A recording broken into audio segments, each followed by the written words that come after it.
Right, good morning and welcome everybody to this meeting of the local review body of the 12th of May 2016. I can confirm that the meeting has been properly called and is quorate. Can I please ask members to appoint a chairman for the meeting? Could I suggest Councillor McCaughtrey? Councillor McCaughtrey?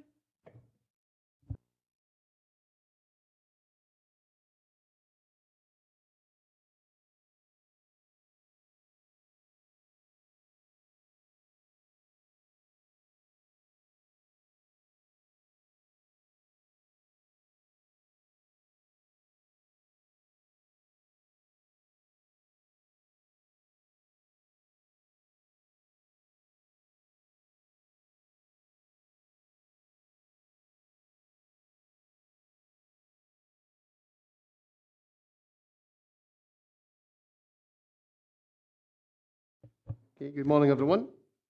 Any declarations of interest this morning?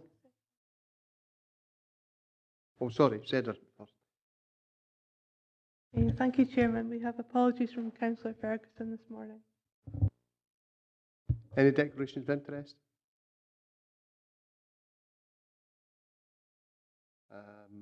You wish to take us through the proceedings? Okay, thank you, Chairman. I can confirm we have 5 notices of review for consideration at this meeting. The first being item 4, BLYTHEWOOD, BLACKHILLS, ANNAN, refusal of planning permission for erection of 2 single-storey dwelling houses with detached garages, 15 P40256. The grounds of refusal are on page 41, those being that the proposal is contrary to policy H3 of the local development plan and the accompanying supplementary guidance on housing in the countryside, in that no suitable small building group exists at the locality, and therefore the proposed dwelling houses would not be within or well related to a small building group. Local development plan policy H3 and national policy, as set out in Scottish planning policy, permit the erection of new houses in the countryside only in special circumstances identified in development plans, and none of these circumstances apply in this case. You have the requested method of determination on page 10, being that the applicant has requested that the review be dealt with by means of a site inspection, and you have the grounds stated in the notice of review. In summary, policy H3 was provided as the only form of refusal. This was unfair, as there are already 3 dwellings at Blackhill, and the proposed 2 would make it 5, being a small building group which would be accepted. The main grievance is the case officer will not accept the number of habitable dwellings already built in the application site, and don't know why.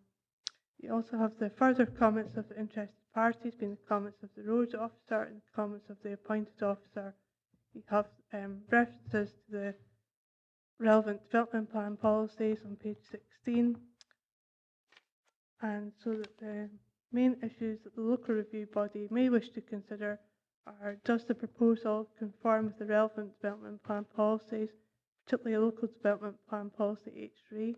This includes consideration of whether or not the locality meets the requirements set out in the supplementary guidance on housing in the countryside, be considered as a small building group. If not, are there any material considerations which would indicate that planning permission should be granted to the contrary? So, having outlined these documents within your papers, it now falls to the LRB to determine whether it has sufficient information to consider the review. It is confirmed that no representations from any party will be heard today. The options available to the local review body for this and the following 4 cases today are that it can decide it has sufficient information before it to enable it to determine the review today, request further information in the form of written representations. The LRB would have to state precisely who was going to provide the information and what the information it was seeking. Resolve to hold a hearing, again specifying who would be invited to speak and on what matters, or resolve to hold a site visit, accompanied or unaccompanied, and this can be done in conjunction with any of the above, which would obviously not allow a decision to be made today. If the local review body resolves it has sufficient information and that no further procedure is required, then the local review body has the full powers to uphold, reverse or vary a determination. The decision notice would include a statement of the terms in which the planning authority has decided the case reviewed. You have a planning advisor present at your meeting. He is here to assist for all 5 items. It is confirmed he has not had any involvement in the cases and was not the case officer or the appointed officer for any of the 5 applications. He is purely here to provide independent advice as needed on matters of planning policy, law or process to the local review body. So if members are clear and no further clarification is required, I will ask the chairman to lead the debate and in the first instance to lead the local review body through the agenda papers together and decide if it has sufficient information before it to make a determination today. Thank you. Members get any questions? Jane? Just at what point might we look at some photographs? Is that appropriate now, or is or fine? At that point, can we return back to, I've got a particular issue in regards to page 10, just asking, they're asking for a site visit. I've got sympathy with that, and maybe the pictures will help us come to that decision or not. So as long as we can come back to that point, and we're not beyond it, Chairman, happy to look at the pictures now.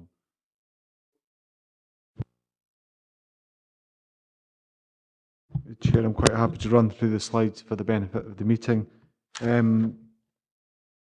Just before I start showing the slides, just for the absolute avoidance of doubt, this is an application for planning permission in principle, and that's reflected in all of the documents as they appear in pages 1 to 63. So I'll run through these slides. So what we have here is an application testing the principle of 2 houses at this location, so you won't see any plans with the details. Probably the most helpful documents in trying to make sense of the photographs are in pages 33 and 35.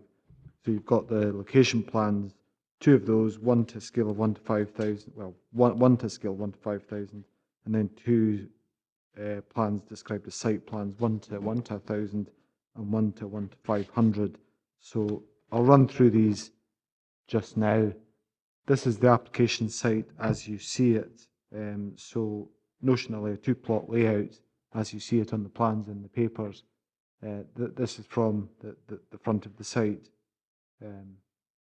The next one you see is looking more towards the northwest, so that shows BLYTHEWOOD, which appears on the papers as well. You can see it next to it on the road, so this is looking from that road towards the kind of northwest. Next one is looking, this is within the application site, it's looking west towards BLYTHEWOOD itself. And then you've got a view looking northeast across the site at the boundary with BLYTHEWOOD. So you're starting to get part of the property of BLACKHILLS coming into view in the background there, and it gives you an idea of the character of the area. So obviously a countryside location here. This is from the southeastern corner of the application site, so the junction towards the U204A public road. And again, you can see BLACKHILLS Farm there in the background. So that's looking in a predominantly pretty much due easterly direction.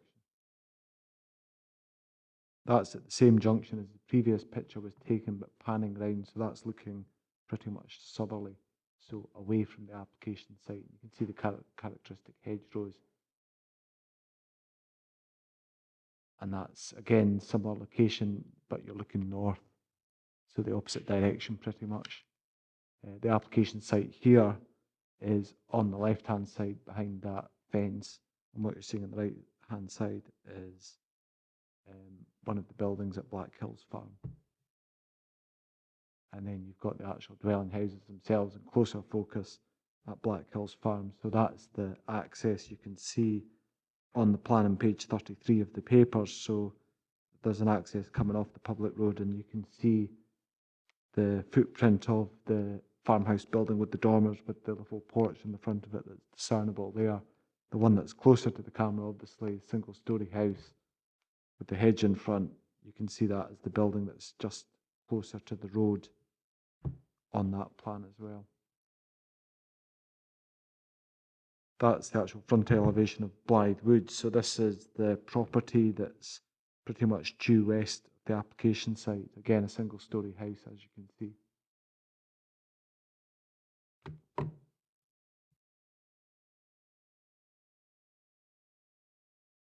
Thanks, Chairman.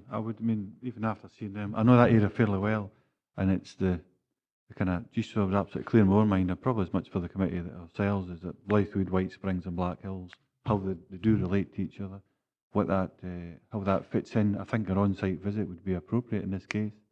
I think it would certainly bring it into context.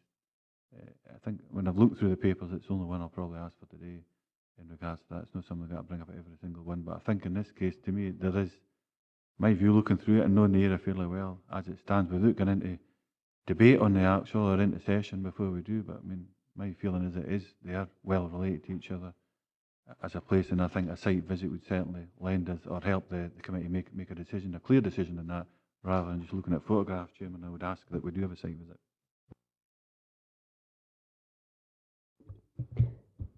Chairman, I think with the maps and the photographs here, and the photographs that we've seen, and the discussion, or the interpretation that we've been given, I actually feel that I'm in a position that I have enough information in front of me. So I would suggest that we don't go on a site visit.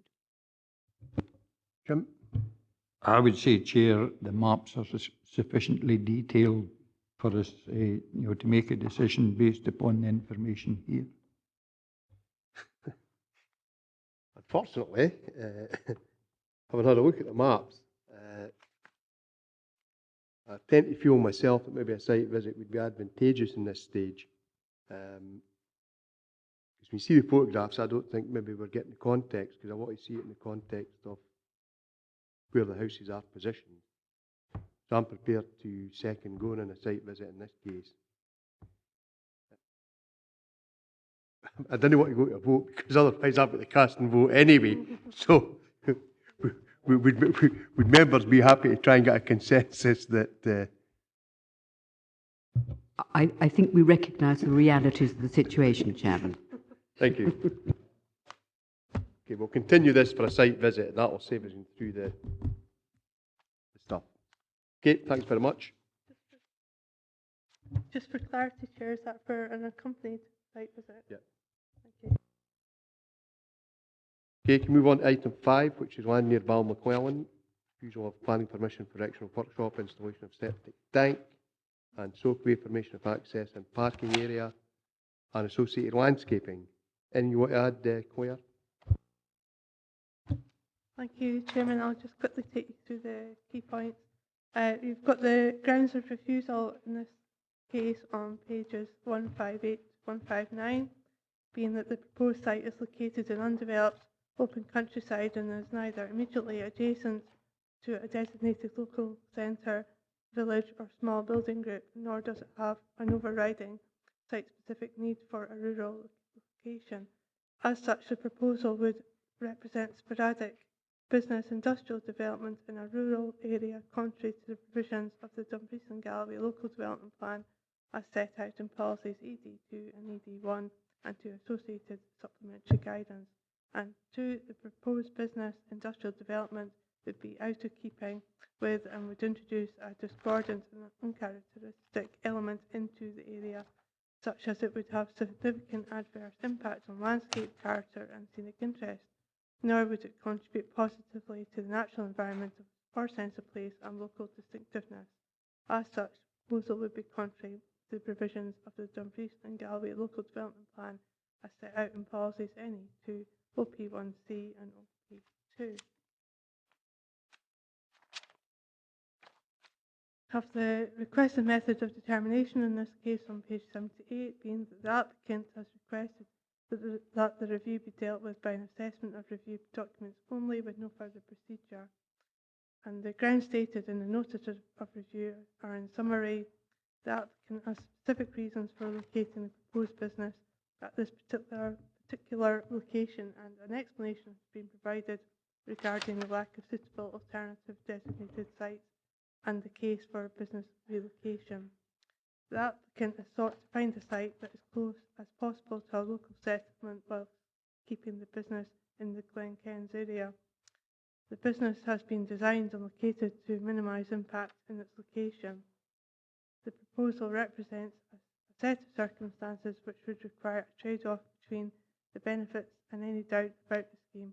Where the local economy is concerned, an appropriate balance needs to be struck between the various impacts and its merits of flexible interpretation of policy. The LRB has been asked to see the bigger picture and to recognise the importance and potential of this business and the need for its service. There have been no objections from the local residents, landowners or the general public, and there is considerable support from customers and local services for this family-run business. This is a well thought out proposal which offers important economic benefits. Policy analysis in the previous report demonstrates that the proposal meets the requirements of SBP and the local development plan. By seeing it as a special case, it would not set a precedent for the business elsewhere on unsuitable sites. Should the case be deemed to be finely balanced, then it is respectfully suggested that the economic argument should sway the decision in its favour. We also have further comments by the interested parties, being comments from the road officer, comments for environmental health, comments of supporter Brian Hilditch, comments from supporter Ian Carson, and comments from supporter J&A Findlay, comments from supporter Lloyd Evans, comments from supporter James Anderson, comments from supporter W. Bone, and comments of the appointed officer. We also have the references to all the relevant development plan policies.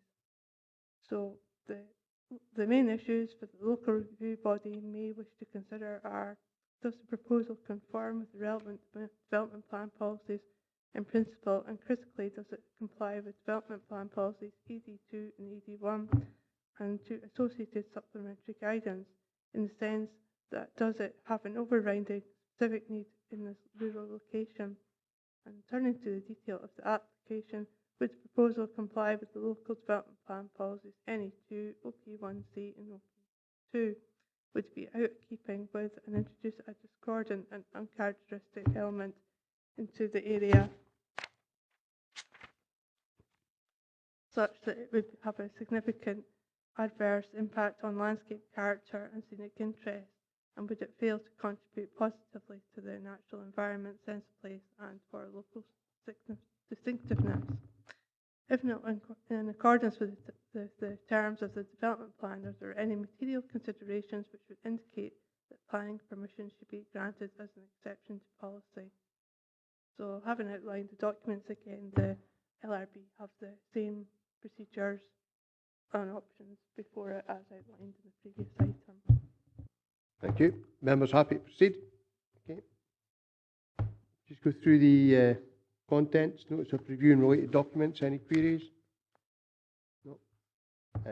Report on handling and related correspondence. Happy with that? Observations of the appointed officer on applicant's agent's notice of review, pages 97 to 102. Plan application form, plan supporting documents, pages 103 to 153. Decision notice from the Dumfries and Galloway Council, pages 155 to 159. And relevant extracts of the Dumfries and Galloway Local Development Plan, pages 160 to 233. No questions on that? Shall we get the photographs up, please, Robert? I'm quite happy, Chair. Just for the avoidance of doubt, these replicate the photographs as they appear in the paper, starting at pages 237, but obviously they'll be on the screen in colour rather than black and white. So just starting with these, this is a view of the application site looking from the northwest. So you can see the kind of form of the landscape, open pasture land, kind of rolling drumlin type landscape with some woodland and gorse in there as well. Another view of the application site from the northwest, and a view of the application site showing the northwestern boundary of it. Gives you an idea of the characteristic landform you're looking at. Closer range view of the application site itself. It's obviously part of existing agricultural land. And then you've got another view over the application site. So this is the access track section and looking eastwards. This is the application site at the point where the access track would join the A712 public road. And this is looking eastwards. So this is the road as it climbs up the A712 from the A713 down at Cambridge, going up towards BALMACLELLAN. Quite a steep climb. This is the view within the application site towards the A712. So this is looking northwards. I think that vehicle you can see just get this pointer working, which I can't. There it is. There's a vehicle you can see there. I'm assuming that that is actually on the A712. I can't say for sure because I never took the photograph. The next one, similar. It's looking again from within the application site towards the A712, and this is looking more towards the northeast, so more towards the direction of BALMACLELLAN itself. This is a view of the application site from the north this time. You'll notice the electricity line, which gives a reference point to location, and the pylon that's there for the bigger line. Another view of the application site. This is looking from the north, and again, it's along the northwestern site boundary. And a view of the application site from the north as well. This is, you've seen views from the site towards the A712. This is the opposite viewpoint. So this is from the north on the A712 looking towards the application site. And another one again from the north on the A712 towards the application site. So you've got that characteristic kind of drumlin type feature there. And that's a similar viewpoint as well. More looking, well, when it's from the north, it's more looking from the northeast towards the southwest in that viewpoint. This is on the A712, so this is looking eastwards as you climb up towards BALMACLELLAN at the proposed access point. There's obviously a junction proposed at this location, which would service the development. So it gives you an idea of the visibility that would be achieved there, and it gives you an idea of what the verge is like on the road in terms of its characteristics and its depth. When you're looking at the opposite direction, you can see the sign approaching. You've got the staggered crossroads at Cambridge there, and that's the link into the A713, and obviously the route that goes across to New Galloway. Can't remember the name of that road. It might be the A714, but I can't say for sure. 713. So the visibility westwards on the A712. Again, that's from the proposed access position approximately. So it gives you the characteristic of the road verge too and the depth of it. And you can see the road geometry. So it's a fairly straight part of road that would be accessed onto. That's the end of the pictures. Could somebody just remind me where the map is? Page the map is on. The plans that were submitted are in pages 115, 117 and 119. 115. There we are, yeah. Thank you.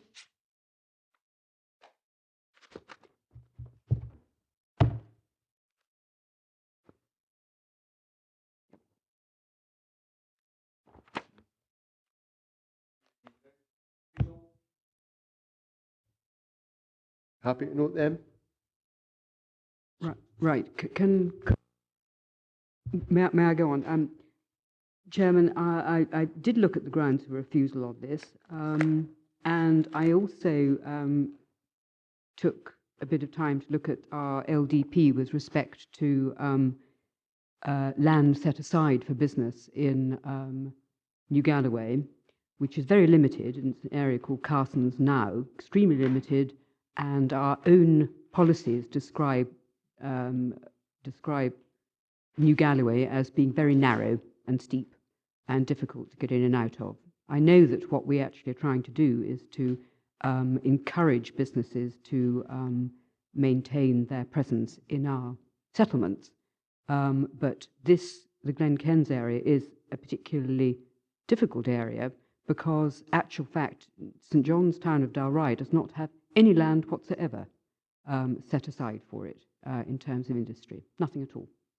And I know that we've taken rather a sort of high-handed view with respect to our rural settlements, saying, oh, well, we'll find somewhere for them when the time comes. We've not actually allocated land in the way that we should have allocated land, and we've taken, as I say, a rather high-handed view.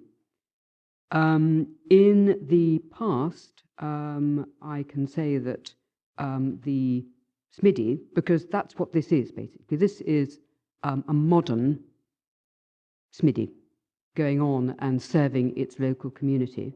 And in, for example, Twynham, the SMIDI, which is essential part of local life, was moved out of Twynham. It hasn't gone, but it certainly has gone in terms of its plans.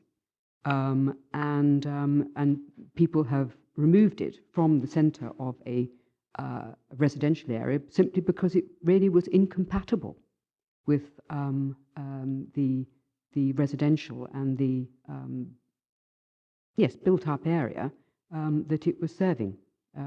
So I would say that this is actually something that we should consider carefully about why we would not permit this to sit in the countryside here. I would like to hear from what other elected members think, but there are two things which strike me in particular. Very easy in terms of access. It's well chosen for that respect. And there is a logic in three-phase electricity being close to the A713. So I would like to hear what other members have to say, but you saw from the photographs that actual fact the area is crisscrossed already by pylons. It's not as if it's an absolutely unsullied area, corner, and I would suggest to members that we ought to think very carefully about not permitting this to be in this particular position. Thanks, Chair. Well, obviously this workshop services the agricultural community of the Glen Kens. The site they've chosen is fairly accessible. It's close to the junction of the A712 and A713. The presence of the facility would reduce the carbon footprint incurred if farmers and other customers had to travel to Castle Douglas. And really, I think it is no longer appropriate for modern SMIDIs to be located close to residential areas due to the increased scale of the operation and also the lack of room for future expansion. I think actually the site chosen has a lot going for it. There is also the fact, as Councillor Maitland mentioned, there is a power line in close proximity, so it would be possible to get a supply of power for the site. Modern SMIDIs, you're no longer dealing with horses and carts.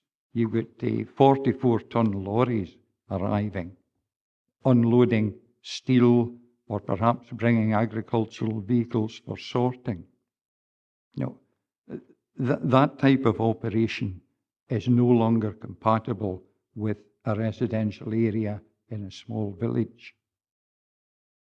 I think there is quite a bit to commend this site. Absolutely, Chairman. Thanks for getting the chance. I mean, I agree with both the previous speakers, both Gemma and Jane, in regards to this. A quick evaluation myself. I mean, I felt Sue Hudson's report very valuable when it came to try to interpret this, how the policy has been applied and so on and so forth, as well as our own report. We've got 16 businesses supporting this, some of them national, most of them local. We've got a company that's doing it, it's a SMIDI, is what Jim and Jane's saying, but it's precision engineering is what we're looking at here. They're bucking the trend because of what's going on up in Aberdeen with the oil crisis. And there's a lot of precision engineering companies going out of business. So here's a company that's actually local in a rural position that's actually bucking that trend. That's got to be helpful for the local economy and the wider economy when it comes to that. I think, I mean, it is ideally placed. You look at the infrastructure that's there as well as including the roads networks, the electricity supply, so on and so forth. I think it's a good location and it's away from a residential area or a built-up area, being BALMACLELLAN. I mean, I would definitely support this. I think again, reading it, it actually gave me a lot of thought time in regards to as local development plan 2 comes forward. But how it really should be getting addressed there properly. Are we open for business? Does it send out the right message to the wider Dumfries and Galloway and further afield when it comes to businesses operating in Dumfries and Galloway? We're certainly rural, and we need to be supporting this type of venture, I would say. So very supportive of it, Chairman. Thank you. Can I just ask about the visual impact, Robert? Maybe going back to the photographs again. I mean, it's been a while since I've been up the A713, but I seem to remember if you're driving up there towards that site, pretty well screened with trees.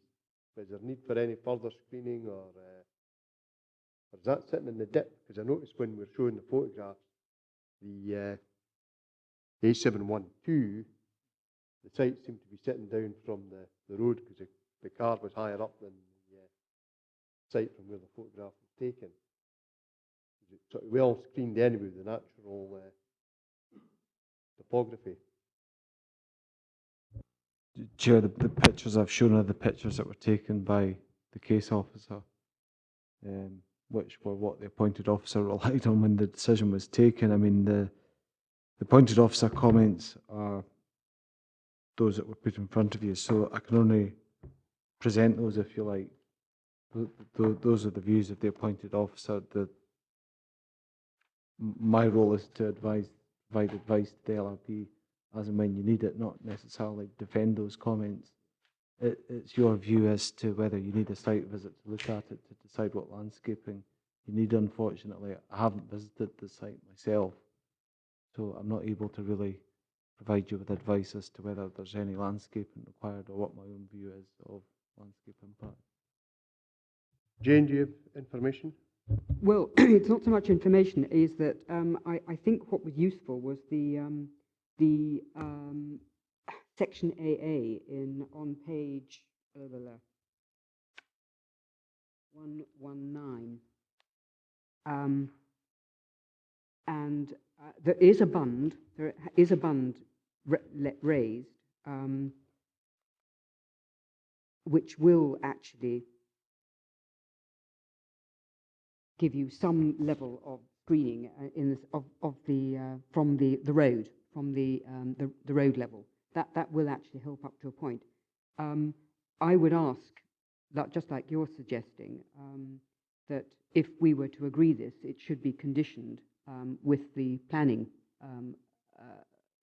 authority, that it is actually screened to their satisfaction. I think that's important, that there is some level of planting that goes on just to soften. I don't mean to screen it completely, because the truth is actually that actually not even a large green shed, in the scale of these enormous sheds that are in the agricultural area, this is actually extremely modest and not an unexpected thing to find in a rural setting. And I think that the bund does go to some way actually to mitigating the effect of it sitting in that particular position. So I think it would be sufficient that we ask the planning authority to agree a scheme of planting to mitigate the effects of it. I will say also, I'm quite picky about these things. I know you think that I am, but I don't think that there should be anything white. There's white plastic windows and doors. No, thank you. Recessive colours should definitely be used. And I do accept that our policies say that why is it in this particular area? Well, I think Councillor McComb put his finger on it. It's about sustainable development and carbon footprint, and we are trying to reduce that. Our policies about business development in the rural area, they will be encouraged, and this is really pretty close to a settlement. It's pretty close to the areas that are where the business come from, locally I'm talking about. I accept Councillor Carruthers' view that there are other external businesses, customers, but our reasoning for it, I think, is that it should be in the Glen Kens, and this particular area is close to transport, it's close to electricity, power services, and it can be landscaped suitably to reduce the impact. Furthermore, I don't think it's an unexpected feature in the rural landscape, a shed in recessive green colour. And I think it is incumbent upon us that we should encourage business to expand, which is based locally. If this was something coming in from the outside, I think I'd be a bit more worried about it, but this is an expansion of an existing business.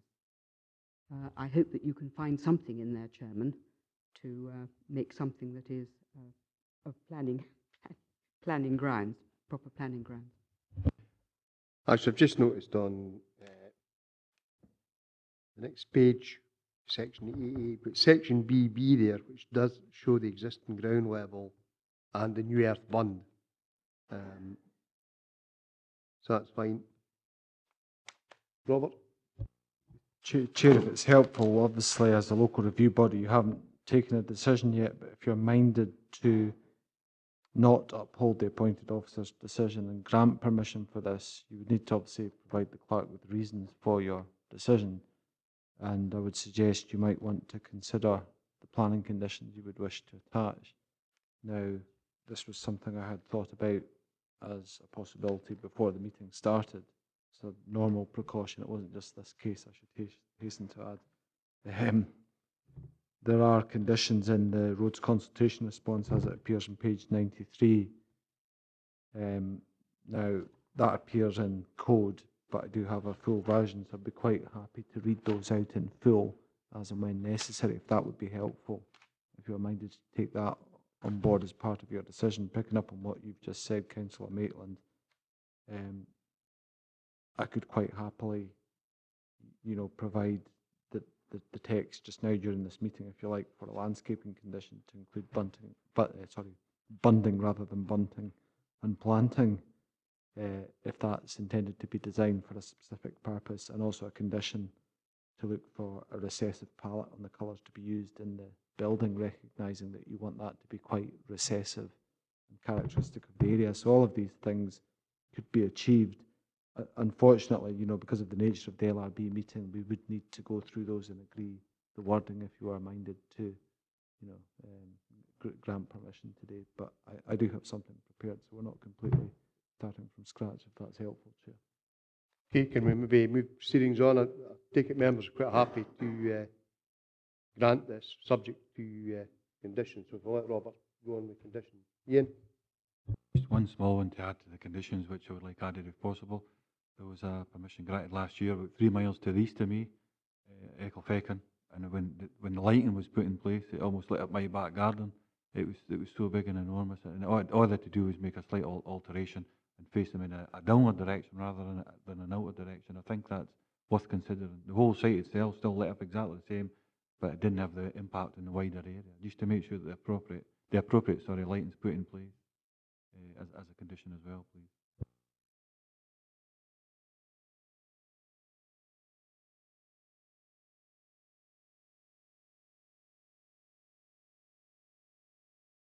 Okay, the first condition, and this is picking up from the roads consultation response as it appears on page 93, is C104. And just for the benefit of the minute, when you translate that, it would be that the access hereby granted planning permission shall not be brought into use unless and until it has been trapped and drained to an outfall or soakaway so as to prevent any surface water flowing onto the public roads or into the site from the public road, and thereafter retained as such for the lifetime of the development, unless otherwise agreed in writing with the Council's planning authority. The reason for that condition being in the interest of road safety. Second condition reflecting C112, again in the roads consultation response on page 93, that any proposed access gate, in brackets S, meaning gates, shall be not less than 10 metres behind the public road carriageway and shall open into the site only. Again, reason in the interest of road safety. Suggested condition 3, reflecting C122 in the roads consultation response on page 93, that the access hereby granted planning permission shall not be brought into use unless and until visibility areas have been provided on both sides of the said access between the public carriageway edge and the line joining 2 points defined as follows. A, measured 2.4 metres back along the centre line of the access from the nearer edge of the main carriageway, and B, measured 215 metres from the centre line of the access along the nearer edge of the main carriageway of the A712 public road. Reason again in the interest of road safety. Condition 4 is picking up on page 94 now of the roads consultation response. So it's C134, and that translates as that the access hereby granted planning permission shall not be brought into use unless the first 10 metres of the said access from the A712 public road has been surfaced in bituminous materials or such other material as may be agreed in writing by the planning authority and thereafter retained as such for the lifetime of the development, unless otherwise agreed in writing with the council's planning authority. And reason again in the interest of road safety. Fifth and final roads condition reflects C121 in the roads consultation response on page 94, that the workshop hereby granted planning permission shall not be brought into use unless and until the off-street car parking and turning areas shown in the approved drawings have been formed in complete accordance with the said drawings or such other drawings as may be approved in writing for the purpose by the planning authority. Thereafter, the said parking turning areas shall be kept clear from obstruction and shall be retained only for that purpose for the lifetime of the development, unless otherwise agreed in writing with the council's planning authority. Reason being in order to ensure an adequate level of car parking within the site to serve the development in the interest of amenity and road safety. The sixth suggested condition, I'll just need to make this up on the hoof, was with regard to landscaping, and I would suggest something that the development hereby granted planning permission shall not commence until such time as a landscaping plan has been compiled and submitted to the council's planning authority for written agreement to include bunding and planting designed to limit the visual impact of the development, particularly from the A713 public road. You're just saying that, Robert. One to notice there's a bund there. I know we've done this in other applications. In fact, the other day we just been up to Lockerbie, and that new poultry farm we put bunding in there. The trouble is with bunding, it looked very, very stark, particularly in open countryside. So I wouldn't suggest planting a hedge, but I think something to break the impact of a large bund in terms of planting. I didn't want to make it over-prescriptive for the developer, but gives the planner a bit of a leeway that it does break up the bund. Jane? I take it, Chairman, what we don't want is a row of Lelandii perched on top of a bund. Please, please, please. I mean, that really would be perfectly dreadful. So please, please do not permit that. There's also an issue about planting and maintenance. There's something about that which goes into our standard conditions, which should also be in there, that they are to be maintained. That's in our standard conditions, I think. And the lighting issue that Councillor Carruthers was going to come up with. No, I'm just keen to get your understanding with the wording. So it sounds like you don't necessarily want something prescriptive like bunding in it, but certainly indigenous planting, and certainly something including maintenance and retention of that landscaping scheme once it's approved for the lifetime. I mean, that's absolutely fine. There is a fairly standard condition we could impose for that. That isn't going to be too prescriptive, but at the same time, it's quite clear what you're looking for. The condition on the palette of the colours of the building, again, you could put something similar that, you know, before development commences on the workshop, the precise external finishes shall be agreed in writing and thereafter applied as agreed, unless otherwise agreed in writing, because that gives you some flexibility going forward. And we could also put a note on that the intention is to provide quite recessive finishes to that to try and integrate it into the landscape. And the final one was external lighting. Presumably, Chair, that's to try and avoid light pollution and brightness or dazzle to road users and things like that.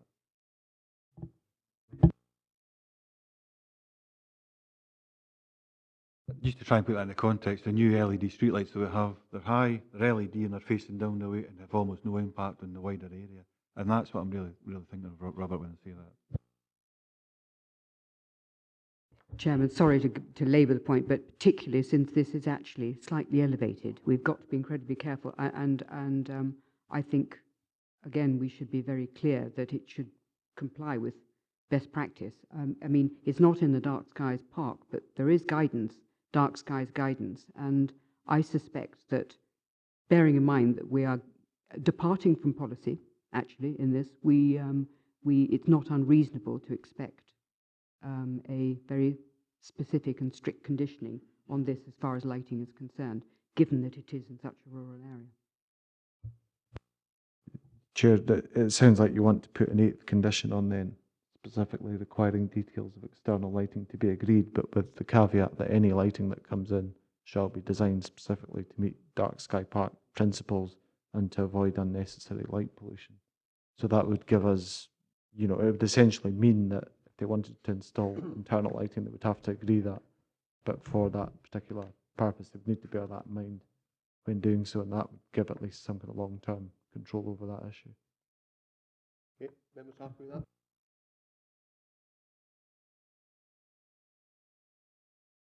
Members happy to grant subject to the conditions as outlined? What, Jane? The reasoning was, one, the nature of the business is engineering. It's, I think, not the nature of the business is not compatible, I think, with residential. No longer compatible with residential and settlement areas, which is what is being expected here. The second issue is that there is no close, there are no suitable sites nearby which are designated in DRYFE or in BALMACLELLAN. They're not designated as such. I think we are trying to provide sustainable development, and we believe it's appropriate that this business should be close to its customer base, existing customer base, and be encouraged to grow from there. That's in the Glenkens. Help me, everybody. What was the other thing that I produced as a reason? Oh, electricity and transport. Both very close by. I'm just looking as part of our information we have in front of us as well, and the bit that really ticked my box was we've got the three sites being looked at. They're not appropriate because of the size and scale, how would I want to go forward, and it indicates on page 128 of 3.6 that we do under ED1, we do support sites where it's unallocated within a local development plan. I've been through that process, and it does say that it will be possible to support businesses in industrial development on unallocated land. And I think that's why we'd be using because of the lack of sites, fundamentally for me, we are supporting it. There is a case there for it within a local development plan. That's fundamentally the reasons why I would be looking to support, other than the other things. I mean, the infrastructure, it's good location and so on and so forth, again, for the infrastructure, whether it be roads, whether it be probably water and electricity for that matter. But it's a lack of sites in that local area. That's why I referred to LDP2 as well. But I do think we can make the exception because of that. It is already built into our local development plan, and that's the material reason why I would support, Chairman, if that's unacceptable. I think if except off 3.7 and 3.8 on page 128, 129, because there is other issue here about sustainability. The case, Jim. Chair, I think the site also provides the option for future expansion.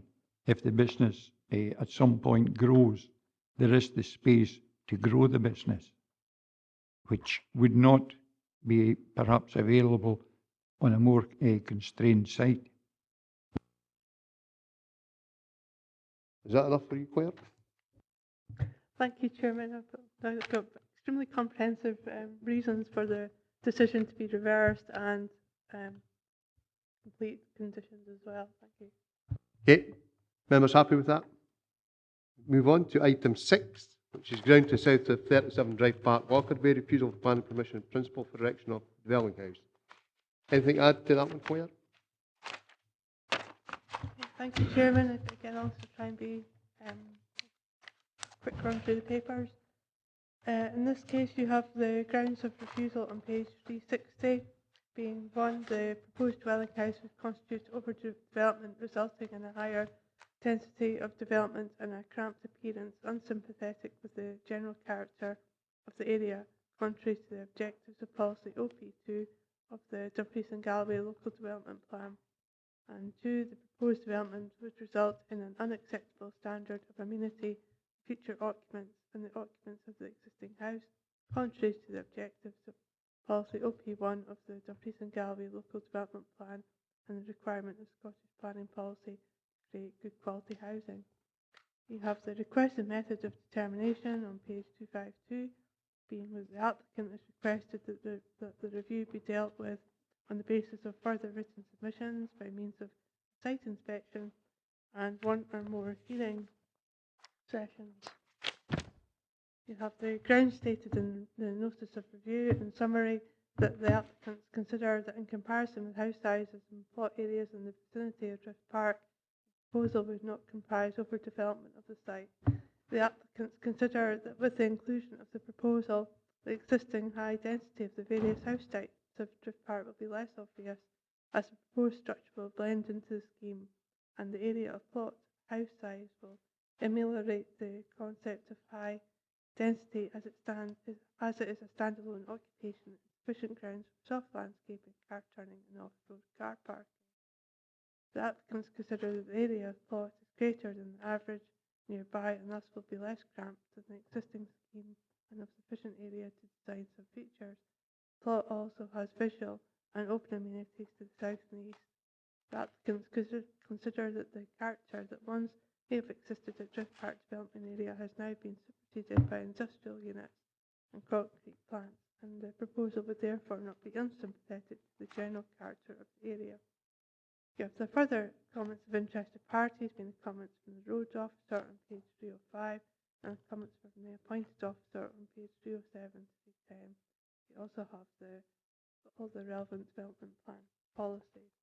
So the main issue for the local review body that may wish to consider are, does the proposal conform with the relevant development plan policies, and critically, does it comply with local development plan policies OP1 and OP2? Would the proposal constitute overdevelopment resulting in a higher density of development and cramped appearance unsympathetic with the character of the area? Would the proposal result in an unacceptable standard of amenity for future occupants and the occupants of the existing house? And if not, are there any material considerations which would indicate that planning permission should be granted as an exception to policy? So again, members are clear, you have the same options and further procedures available to you as outlined at the first item. Very much. Any questions? Proceed. Can we go to the contents? Notice of review and related documents, pages 249 to 297. I'm happy with that. Item 2, report on handling related correspondence, pages 299 to 306. 3, observation of the appointed officer on the applicant agent's notice of review, pages 307 to 310. 4, planning application form, plans and supporting documents, pages 311 to 356. Item 5, decision notice from the Dumfries and Galloway Council, pages 357 to 361. 6, relevant extracts from the Dumfries and Galloway Local Development Plan, pages 363 to 437. And 7, photos of the application site. You want to take us through them, Robert? Quite happy to, Chair. Like the other applications, this replicates what you've got in the case officer photos. In this case, it appear on page 431 of the papers. So this is, excuse me, general view of the application site. To give it a reference point, probably the best plans are on page 319 and 321 of the papers.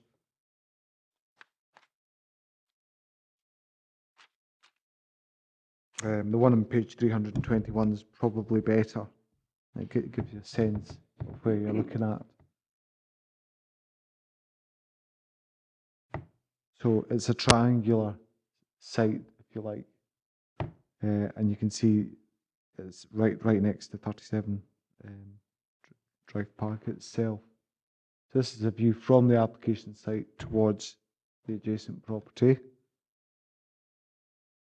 And this is the opposite side of the road. So this is looking from the application site in an eastward direction towards that open land that you've got there, towards some of the properties in Broomhouses Industrial Estate. So I'll run through these again. There's only a few. You've got a general view of the application site itself. That's obviously from the road looking kind of towards the northwest. Then you've got a view from the application site towards the adjacent property. And then you've got a view from the site itself towards the opposite side of the road and the kind of distant buildings at Broomhouses Industrial Estate.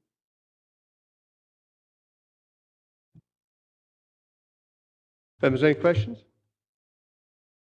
Ian? Just a quick one, just so I'm absolutely clear on what I'm looking at here. It's dated back on 15th of November. See on page 321, you pointed us to that. I think it's 321 you pointed us to earlier, Robert. And the triangle, it's outlined in red and it's shaded in a kind of reddy pinky colour. Now it is, just so I'm absolutely clear, that's what we're looking at, is it? Or is it it is that, or is it the blue? Just so I'm absolutely clear. It's both, it is the pink, I think, isn't it? It is, if you look at the drawing, the next drawing on page 323, I mean, again, we're looking at an application for permission in principle, but you've got an indication there of the site and the proposed boundary entrance, small dwelling house, etc. That's defining the application site, so yeah, it is the southern part.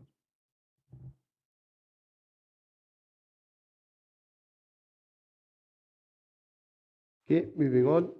Grounds for refusal, pages 360. Any questions? We have got the requested method of determination and the ground stated notice of review. Any questions? And further comments by interested parties and the comments of appointed officer, pages 305, 307, 310, followed by development plan policies on page 302.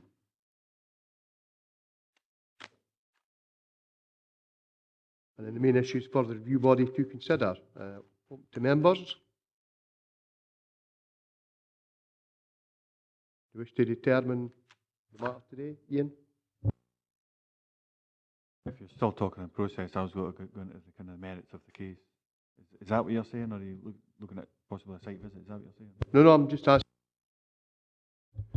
Proceed to discuss the matter, decide which way to go. We're happy to do so if you've got sufficient information. Okay. Open it up now, Ian. Thanks, Chairman. Just another point of clarity, just so I'm absolutely clear, because it looks like when you're looking at page, just so I'm clear, page 323, Robert, and you refer back to the previous page, which is 321, and just, so the blue line, because when you look at that, you've got a complete disproportionate size of sites here. It looks out of character, but page 323, does that, because it's a little bit blood, it looks like the sight line's been moved up to adjacent to the house that's there, the current existing dwelling, and that's increasing the size of the site. Is that the case? There is the line there. There's the proposed new boundary between the two properties, which, as you say, is moving closer to number 37 than is the existing case. So that I'm pretty sure that doesn't help that it's black and white, but I'm pretty sure that is the red line for the application. Yeah. I mean, just a comment, Chairman, initially. I mean, when you look at this, when you look at the pictures that we've seen just been put up, I mean, it almost comes under the beneficial redevelopment of a brownfield site. It sits inside, I mean, it looks like a piece of barren land, and it would be probably, and it'd be a benefit to the local area by the looks of it, certainly, that this should be developed. It would be maintained thereafter if there was a residential unit on it, that's for sure.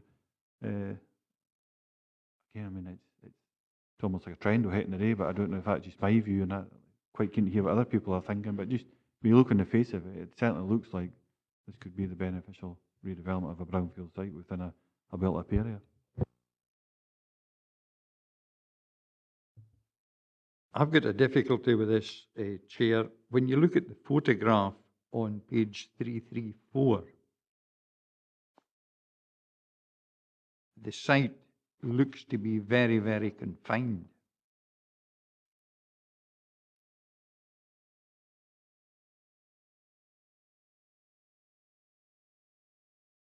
But when you look at page 326,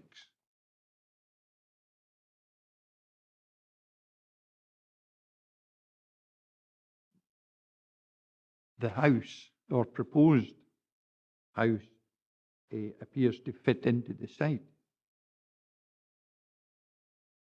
You know, obviously it must just be the angle of the camera and is it foreshortening or whatever you get.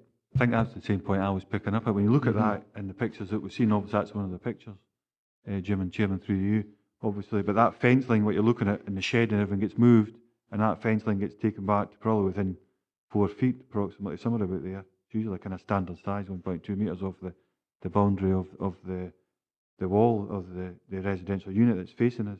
So that site would be considerably bigger as what you're looking at there, and that's why I refer to the 2 pages. It's difficult trying to get that understanding, but I think that's what it is. Sorry, Chairman, for interrupting. I mean, if it's a question of try to get into context, if members want to make a site visit, we're already going down to ANNAN, this isn't too far away, if it helps to concentrate minds. Because bear in mind, you have got a railway line there, quite a busy bit of line there, and you're right with the photograph. If you compare that with the plan, it is hard to get it into context. I mean, I'd be happier if there is a bit of doubt about whether to grant it or not, if we can fit in a site visit on the same day, if we're going down that part of the country anyway. Why not?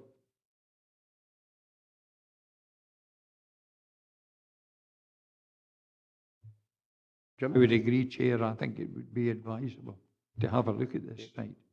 I mean, we have gone through all the determination, so it's just a case of taking a look and then coming back. We don't have to go through the meat again. We've done all that. Jane? Have a day out for once. Are members happy to continue this? We'll have the site visit and then make the determination. We can do it in the same day as the visit to ANNAN. Okay, thank you very much. Moving on to item 7. Is BLTONHILL, Dumfries, refusal of planning permission for alterations and change of use of existing barn and erection of 2-storey buildings form dwelling house with single-storey carport, including demolition and removal, farm building, slurry store and hard standing, installation of septic tank and SOAKAWAY information of equestrian MENAGE, and associated landscaping. Where? Right. Thank you, Chair. Before I go through all the papers for this item, just want to make it clear that included in the documents for this item, there's a letter on page 557 which is redacted. It was treated as confidential by the appointed officer. I just want to make it clear that all members on the local review body have received a full version of the information contained within this. So they'll have that information to be able to consider when determining this item. However, if the information in the letter needs to be discussed, then we'd have to exclude the public for those discussions to take place. Moving on, you have the grounds of refusal on page 582, the proposal is contrary to provisions of the Dumfries and Galloway Local Development Plan H3 and supplementary guidance on housing in the countryside, which permit new housing in the countryside only in special circumstances identified. None of these circumstances apply. Proposal, due to the extensive amount of new build proposed and associated demolition and alterations, is not considered sympathetic to the character and appearance of the existing agricultural building, contrary to Policy H3, supplementary guidance on housing in the countryside, and supplementary guidance on conversion of traditional agricultural properties. You have the requested method of determination on page 442. The applicant has requested that the review be dealt with by means of a site inspection, and you have the grounds stated in the notice of review, which are in summary. The applicant considers that the proposal does meet one of the criteria under which housing in the countryside can be acceptable. Policy H3 and associated supplementary guidance requires only one criterion to be met. The applicant considers that the proposal was validly presented to the planning authority as redevelopment of a brownfield site, not as a conversion proposal, although part of the dwelling does utilise and ensure preservation of an existing barn. No traditional stone buildings were demolished. The applicant considers that the proposal will result in environmental and visual benefits that will improve the residential amenity of two existing houses. The applicant considers that supporting information was provided to demonstrate the buildings to be demolished are beyond economic repair, contrary to the planning authority's assertion that no such supporting information was provided.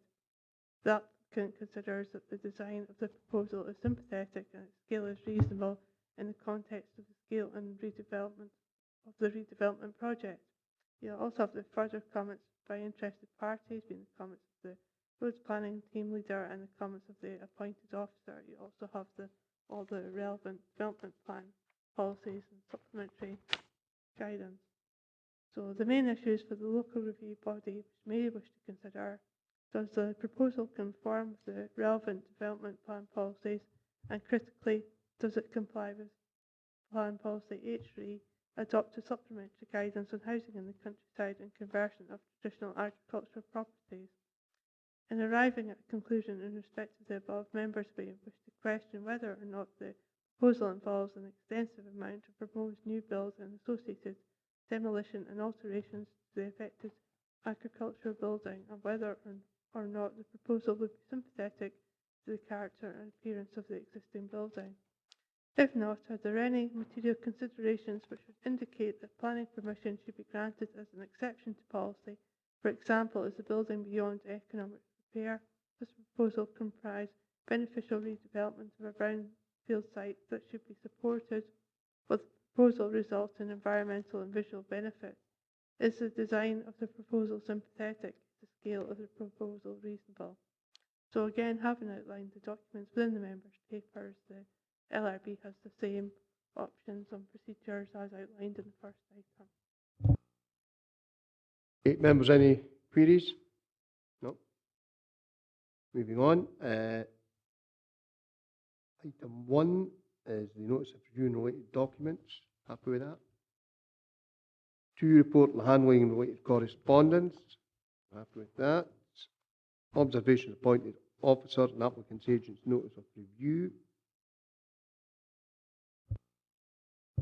I don't know when you want to take this. It's about the business, about the applicant wanting to look at this as a brownfield site, and the planning officer saying, no, it should be assessed under this is a conversion of a building. And I just want to really pick away at that, I think, in the first instance, because I think that's the most important thing that we really should be investigating. And so when is a brownfield site a brownfield site?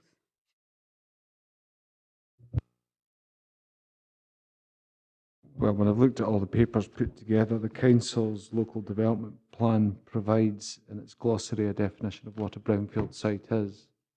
That's an adopted policy of this council, and it defines that relative to agricultural land. Now, my understanding of it, it excludes agricultural land as meeting the definition of brownfield. That's the council's adopted policy on the matter.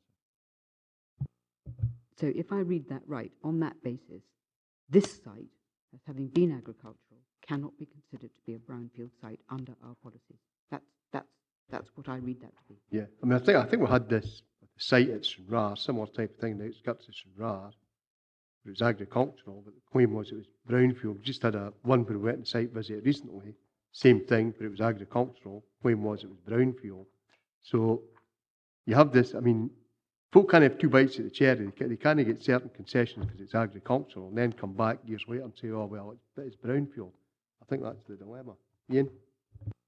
Stapleton Grange was the one I was going to refer back to, and we made a decision recently at the plan application that put that whole policy with quite a bit of debate round about it. But I mean, I think this is certainly the bulk of, without getting too much into, if we're not in the session, without getting too much into the case, what I felt for this was is whether, I mean, there's policy that this would fit, but it's in relation to existing buildings pre-1919, I think it is. But I mean, I think it's whether they're saying they're supporting evidence here to say that they cannot be used or beyond repair. And that's where the argument's coming from, I think. And it seemed like a fair argument reading through it. But I think the brownfield site thing, but it's still, well, it's still open to interpretation. I interpreted a different way, but it's maybe no for Jane. So, Chair, if I can just clarify, the glossary of the LDP is defining terms within the LDP and nothing more. And that's been something that's been adopted by the council. It's got to be looked at in that context. It's designed to define the LDP policy. It can't be used to define brownfield universally. The problem I have, Chair, is at the bottom of page 465. There is a statement there. Only those sites where there is no realistic prospect of them being returned to agriculture will be considered as suitable candidates for redevelopment.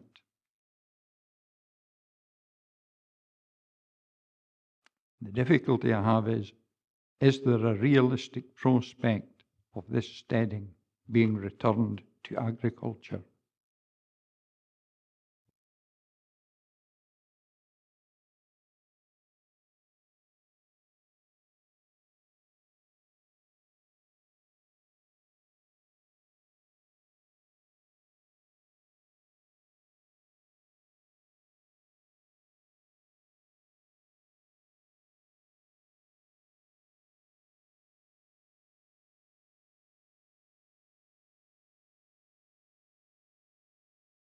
Chair, I'm just really going in the information I'm looking at in the appointed officer's report at 4.6. So that's in LRB papers 465 and 466. That gives the case officer's view. You've got the appointed officer comments as well relative to that. So I think what the delegated report was saying was it was felt that that information hadn't been submitted, the case hadn't been made, but that was the appointed officer's view. You've obviously got the applicant has a different view. You've obviously got some information that's been submitted with the case as well.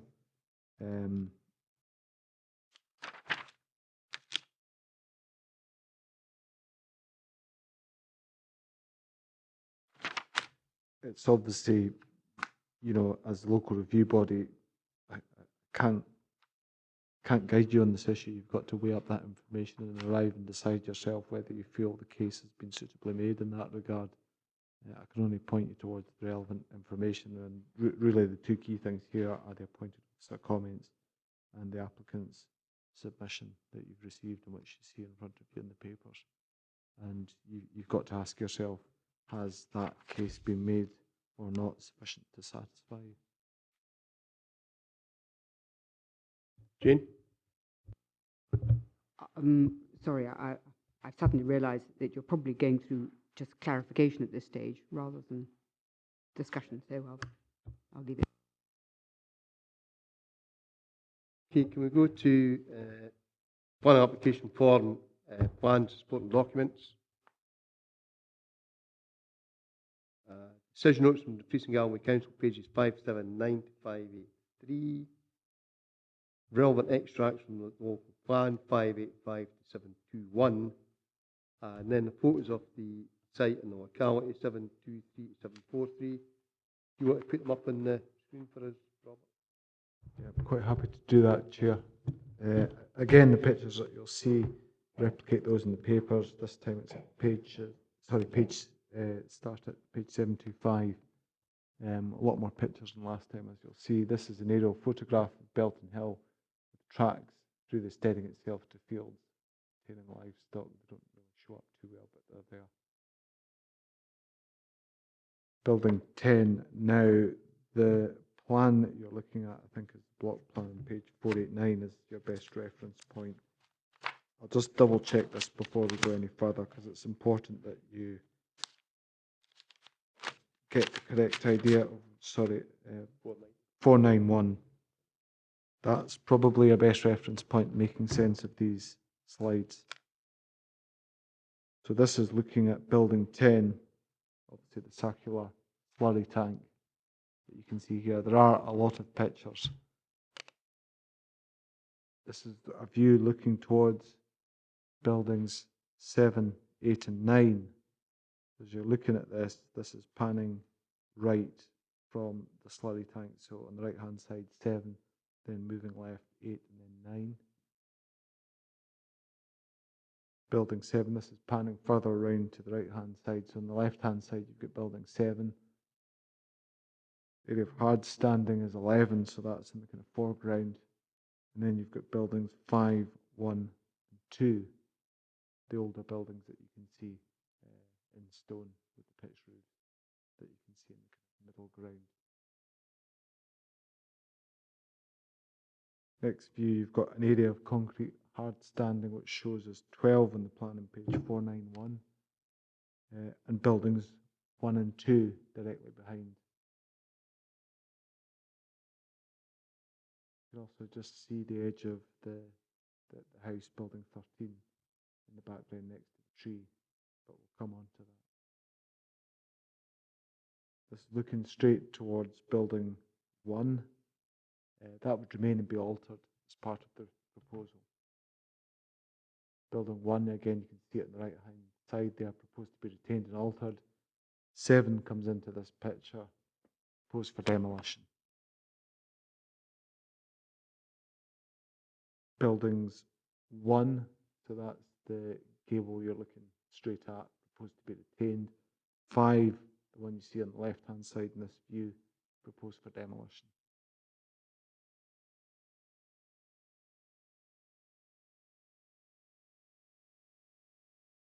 Sorry, these gables, building 1 and building 5, the ridge height. They Yes. look very similar. Very I similar. couldn't Right. swear in it if they were exactly the same, Yeah. but they're very similar. But I they are think this very one similar. shows it the best. Thank you. If they're not the same, they're very similar, yes. And this view, it's panning round slightly to the left from the previous view. You can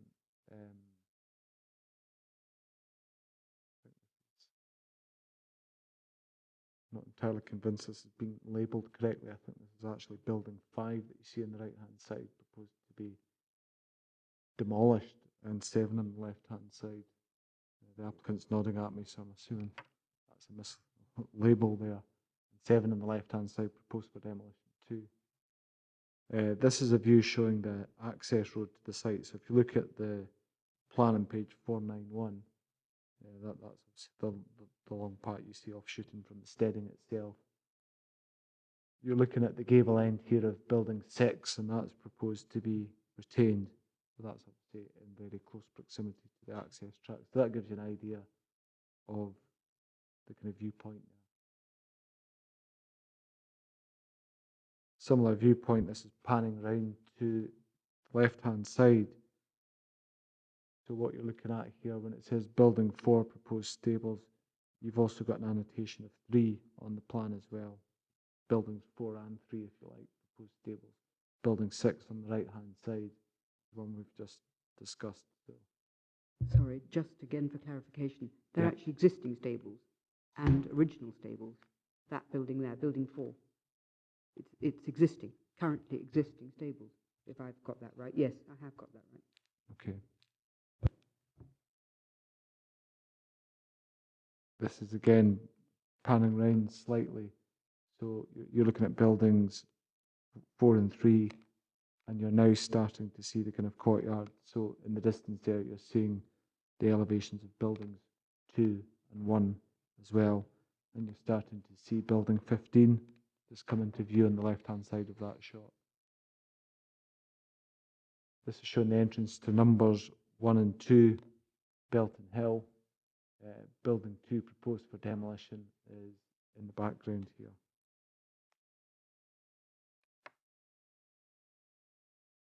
Then we've got another view. When you look at the plan again on page 491,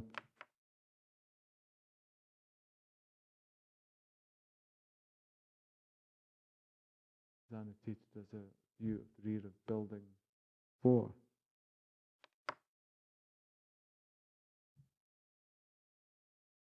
One rear of building 4 and building 7. Yeah, that's the different viewpoint of it.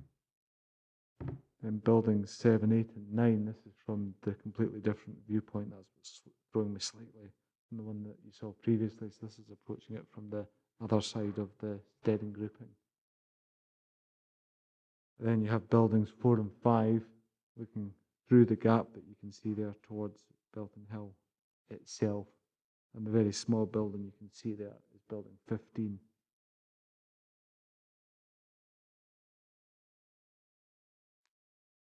Building 5 is one of the buildings proposed for demolition. And a closer view of building 5. This is from the courtyard itself. From within the courtyard, this is looking towards buildings 1 on the right-hand side and 2 on the left-hand side. You've got building 5, you can see it again on the right-hand side there. And then you've got buildings 4 on the left-hand side, 1 and 2, which are on the right-hand side, 1 being the one in the extreme right, and then 2, and that's looking towards BELTONHILL cottages, which are 13 and 14, as you see in the plan. So 14, the one with the hip roof, and 13, the cottage, the one with the gables and the window margin. Courtyard view of building 14.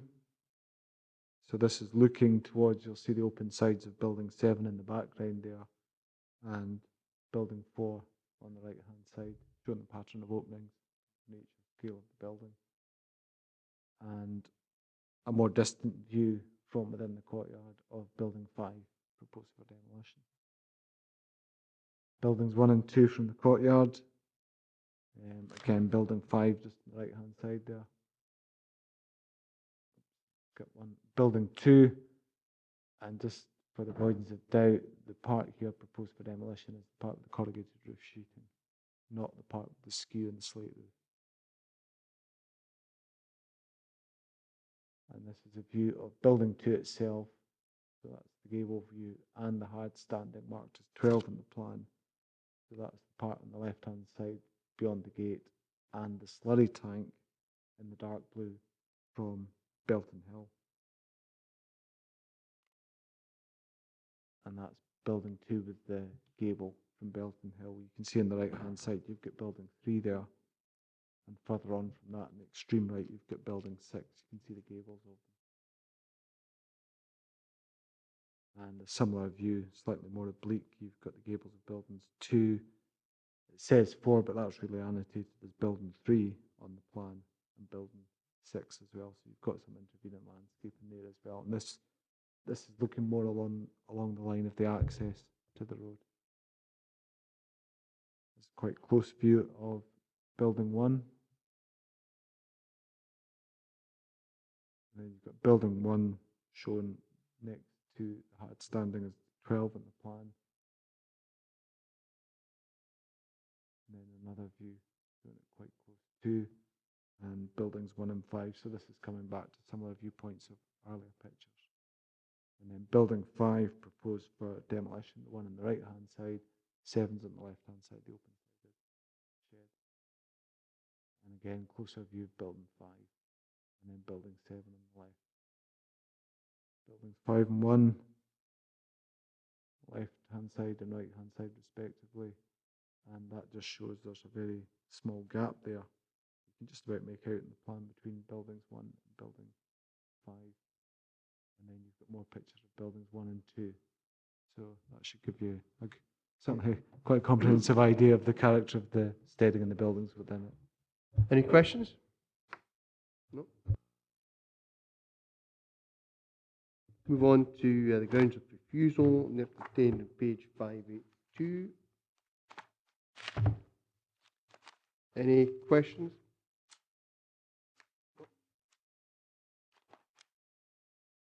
Requested method of determination.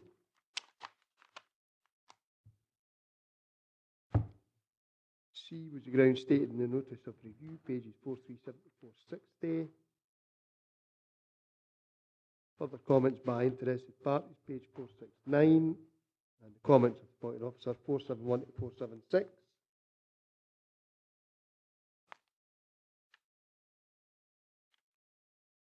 And then supplementary guidance. And then issues for the review body to consider. So I'll open up for debate. Members? Jane? Well, I dithered over this one, I must admit. I went one way and then I went the other and then I went one way again. If you look right down the whole process and you say to yourself, this is not a brownfield site in terms of our glossary and our LDP, then you have to look at this. Is this a suitable conversion of an existing building? I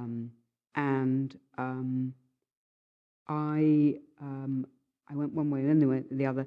I looked at the heights of the ridge between building 1 and the new building, which is going to replace building 5, and it is a difference of 9 feet, something like that, in the best part of 3 meters. I find this very difficult because, in fact, as a development itself, actually, I think it's really rather an effective development, and I have no difficulty at all with the design or the way it connects up with the existing steading and the one that is going to be retained. Our problem is in terms of, is it of similar proportions, scale and massing? And the answer, straight and simple, is no, it's not. It's really much bigger. It's a minor thing also. I mean, I think our guidance about detailing with respect to windows and balconies, also it's not right. It's not a conversion in that respect. So it doesn't actually comply with our own guidance. If you read it carefully, the guidance of concerning reorganising and rebuilding rural steadings. So it is with actually a considerable amount of reluctance, and yet I have actual confidence in the design that can be achieved with a steading like this. I think we have somebody who is talented, and I don't think it's beyond the grounds of possibility to produce a more modest and appropriate additional building to replace 5, which will comply with our proposals, our policies, and for that basis, I think that the officer came to the right decision in all of this, because I do think that this is, in effect, building a large new house in the middle of a steading, as opposed to converting a steading. So that's where I would stand, Chairman.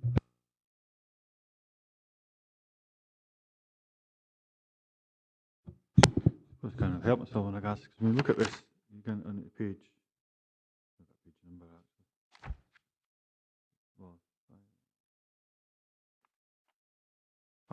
550 on, I think, and it kind of shows you what's being proposed.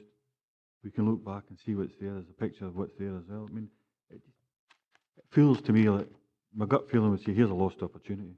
And a lot of the time as a council we see this on a daily basis, or even a weekly or monthly basis, Chairman, where we've got to pump prime and put money into developments to get them going, whether it's affordable housing or whatever it's derelict properties. And here we have a real proposal in front of us. You can see the benefits that are there. There's obvious benefits. There's no looking for funding from the council. This is making a sustainable residential area to live, thrive, I suppose. And to me, I'm not getting issues with the site and the design either. I don't think it's oversized, overscale. I think it's a reduction, actually. If you look at the whole thing, it's a reduction of what's there already. My views, we can't hear what everybody's thinking, but that's just right off the cuff, Chairman. We just look at it and the basic principles of what's in front of us today. I suppose Mayor mentioned earlier, there is forget exactly what it is now, I've seen it earlier, there is comment in here in regards to that a survey report, I think it is, saying that the building's unactually fit to be rebuilt or added on to and so on and so forth.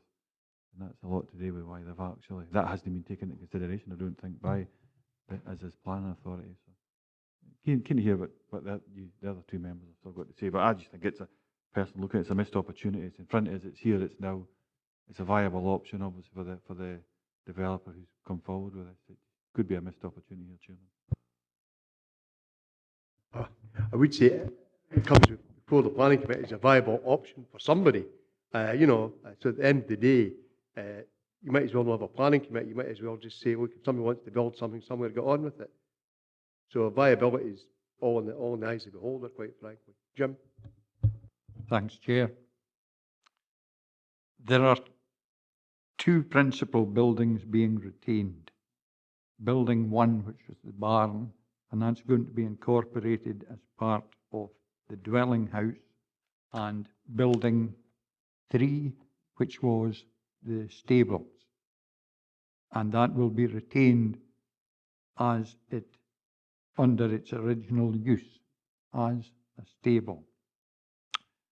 Building 5 is going and is being replaced by a fairly substantial modern build. The modern build is going to be quite a bit higher than the retained sections of the steading. However, the overall footprint of the steading is going to be reduced substantially. That the visual impact may well be less than it currently is. That I feel the modern build is slightly larger than I would have looked for, but the overall footprint is going to be less.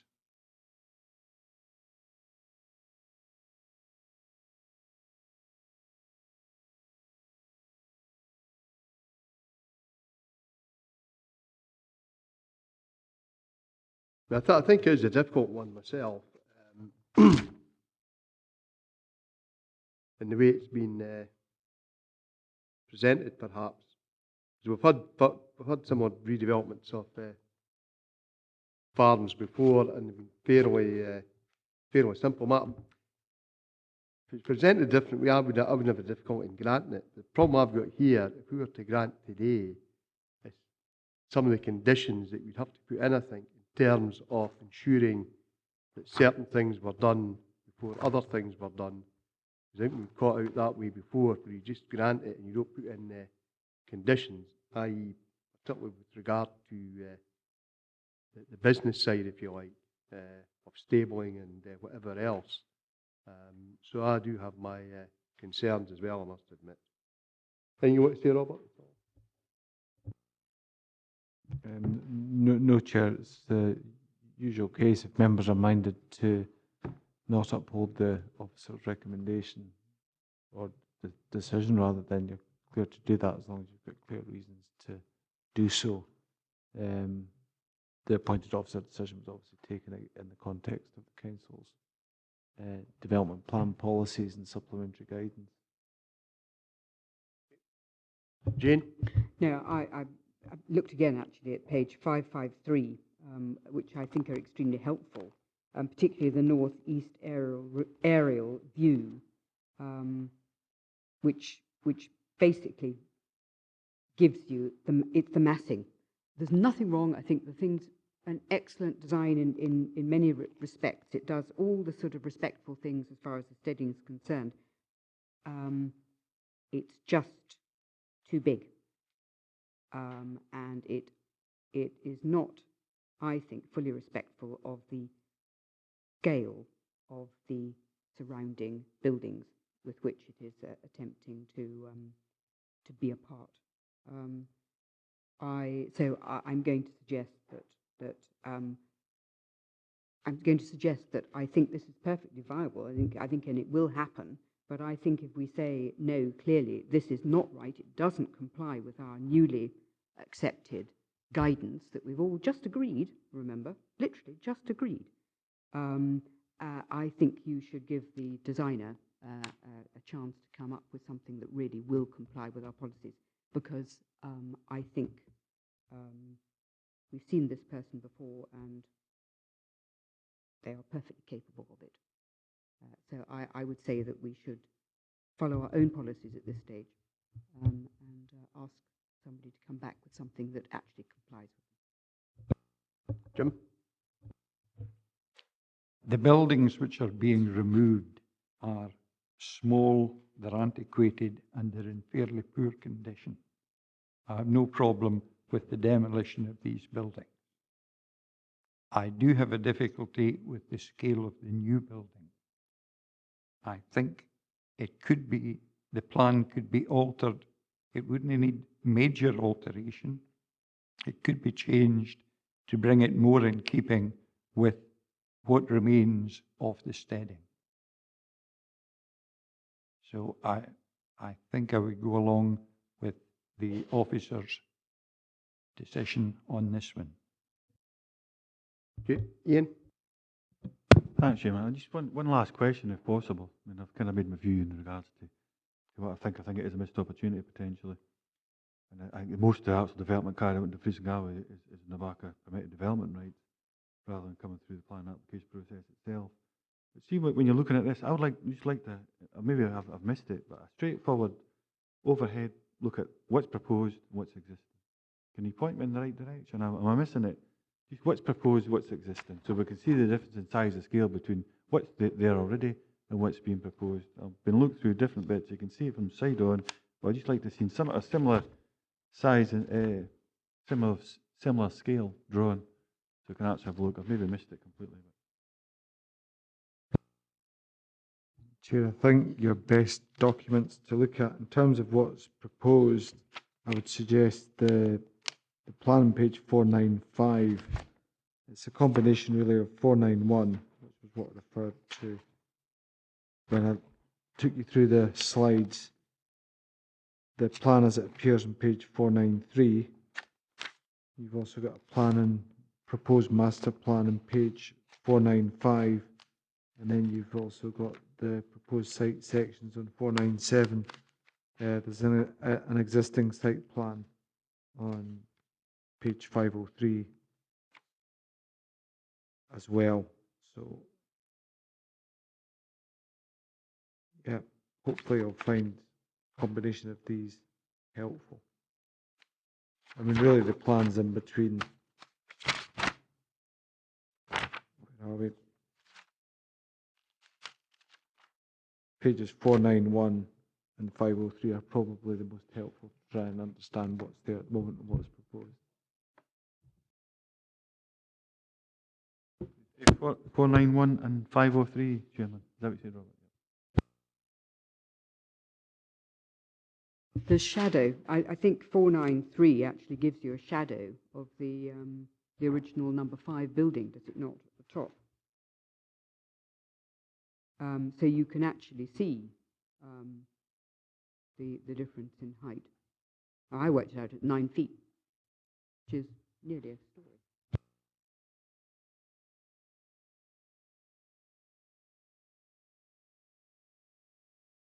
It's not the elevations, it's the block plan I'm kind of looking at, the whole footprint of the whole, that's what I'm trying to establish.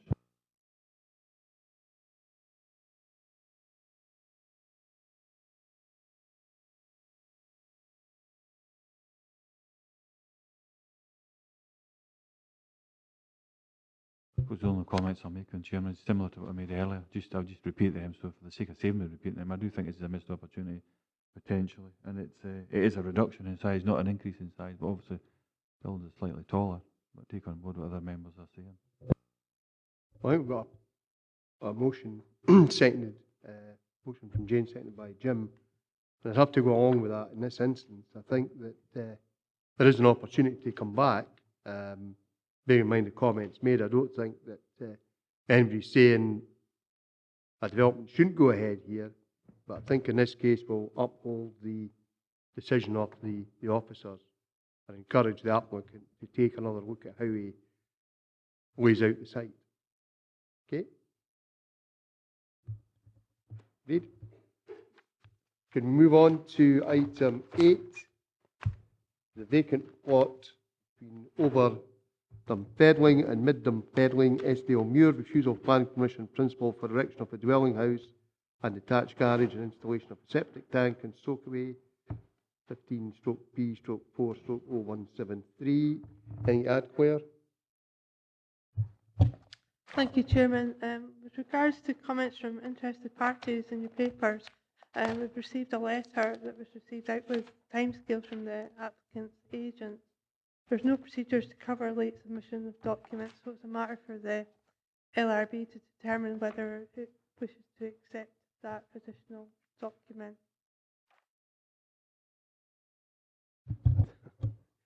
I think we've used some of the procedural matters we've had coming up recently. I would suggest we err on the side of caution and say, no, we've got a time scale, here's the time scale. In this instance, I would think. Members? I am happy to go along with your suggestion, Chairman. Okay, thank you, Chairman. I'll move on. We have the grounds of refusal. In this case, on page 868, the proposal is contrary to policy H3 of the local development plan and accompanying supplementary guidance on housing in the countryside, and it has not been satisfactorily demonstrated that the proposed dwelling house would be integral to a low-carbon lifestyle, thus failing the requirements for a new single house in the remote area, and none of the above criteria of policy H3 apply. You have the requested method of determination on page 752. The applicant has requested that the review be dealt with by means of a site inspection. You have the grounds and the notice of review. In summary, are that the applicant would like to emphasise that the proposed property would be constructed to the most cost-effective and energy-efficient standards possible. The applicant owns 95 acres of the surrounding land, which would be utilised by the owner-tenant of the proposed house to provide a self-sufficient lifestyle or just to supplement their weekly food bills. There are 3 separate habitable houses in the immediate area which are well placed to give a sense of place. The addition of the proposed house would work well with the surrounding area and would fulfil one of the required criteria of policy H3. In relation to visual impact, it would be reasonably easy exercise to ensure that any new property would be made to blend in with its surroundings. With regard to the objections made, the majority of concerns could be ironed out in the overall design of the development. The position of the property definitely have an impact to residential amenity, but would be kept to a sensible state that can hopefully be accepted by all parties. Several local residents within the SDLEMUIR have emailed the applicant to express happiness to see that a new property is being proposed in the area. Note these comments were not before the appointed officer when the decision taking, so have not been reproduced here. So you have the further comments by interested parties, you have the comments from the roads officer, you have the comments from objector Gregory Scolan, you have comments from objector David Scholes, you have comments from objector Dr. C.S. Coburn Kroska, you have comments from objectors Mr. and Mrs. Reid, and you have the comments of the appointed officer, also of all the relevant development plan policies. So the main issues for the local review body that they may wish to consider are, does the proposal conform with the relevant development plan policies? Critically, does it comply with local development plan policy H3 and the accompanying adopted supplementary guidance on housing in the countryside? In particular, has it been satisfactorily demonstrated that the proposed dwelling house would be integral to a low carbon lifestyle?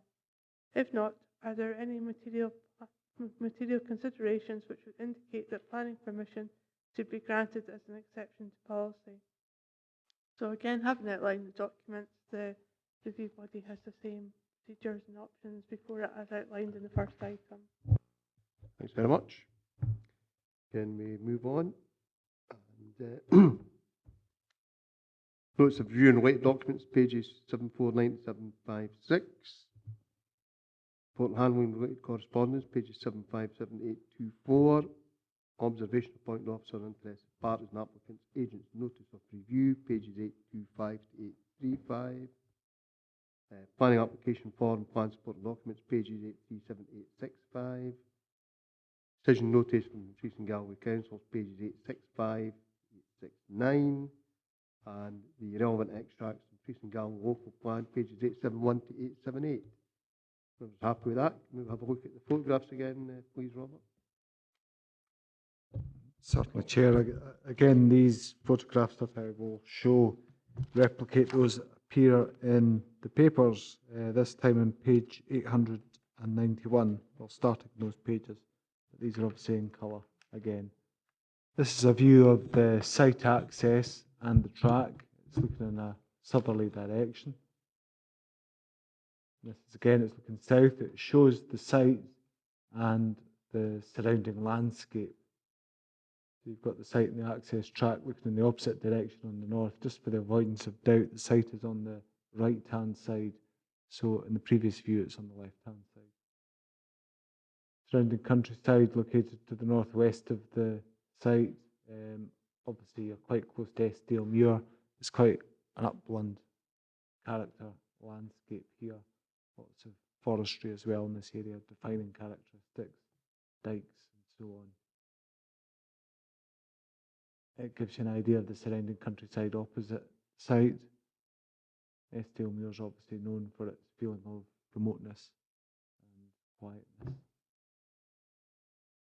Looking north towards the application site from the south, so the property you see in the foreground is mid-Dumfedling. There's a view of the site in the wider landscape between the properties of over Dumfedling, so on the left-hand side, and mid-Dumfedling. So the buildings at Dumfedling itself with trees are there. That gives you an idea of the context. So the site itself would be in between these two properties, between over Dumfedling and mid-Dumfedling. You've got a backcloth of coniferous plantation. The closer view of the application site, as I've said, it's located between over Dumfedling on the left-hand side and mid-Dumfedling on the right-hand side. Any questions? I'm happy. Okay, move on to the grounds of refusal. Any questions? Question means method of determination. Asking for a site visit. I don't think members wishing to take a site visit. No. And the ground statement notice of review, pages 749 to 756. And further comments by interested parties, pages 765 onwards, right through the comments of appointed officers on pages 827, 828, and development plan policies on pages 760, 761. And then we move on to the main issues for the review body to consider. So, any questions? Ian? Just to help me get an understanding, it's on page 763, I think it's the only page you didn't refer to there, Chairman. No, it's at the conclusion of 4.13, and it states as such proposals fail to comply with the proposals. No, it's further up than that. The proposed development, is that it? Local development plan policy H3, in that it has not been demonstrated that the proposed dwelling is integral to a low carbon lifestyle. Understand that clear enough in this remote rural area, or would be an appropriate scale and design for its location. I just thought it was in principle this, and there wasn't any information in regards to the size, scale, design. So I just wondered how that was, why that was put in there. Just for the avoidance of doubt, Chair, it's the specific reason given for the decision. The reason for refusal is the one that prevails. So I do take your point. There is something different in the report as to what's been put as the reason for the decision in the decision notice, but it's the decision in the decision notice that's critical. So you're absolutely right.